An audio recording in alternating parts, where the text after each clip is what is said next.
Hey guys, welcome back to the channel. In today's video, I'm going to show you how to set up your GCash virtual US account. So let's dive in. Now first, you want to open your GCash app and make sure your account is fully verified. This is important because the virtual US account feature is only available to fully verified users. Now from the menu, you want to tap View All, then scroll all the way down and choose US account.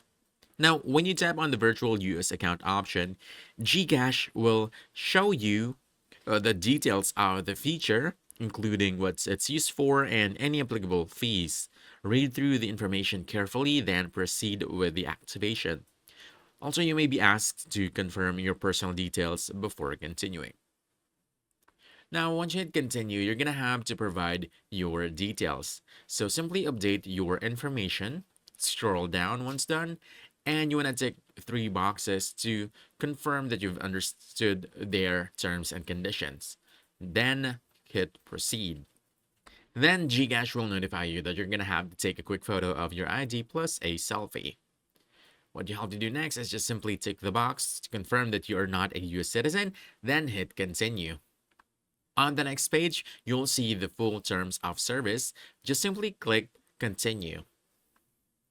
On the next page, you'll have the chance to review your information, but once done, just choose looks good. On the next step, you're going to have to provide your current residency as well as your employment status. And finally, take a picture of your ID, then take a selfie to complete the process. After that, your request to open a GCash US account will be sent to their support team. And once activated, you can start receiving US dollars payments. The funds will reflect in your GCash US dollar wallet, and from there, you can convert them to Philippine pesos inside the app whenever you're ready. And that's it. You now have a GCash virtual US account that allows you to receive USD payments more easily and conveniently. So if you found this helpful, don't forget to hit that like button, subscribe for more quick guides, and I'll see you in the next one. Thanks!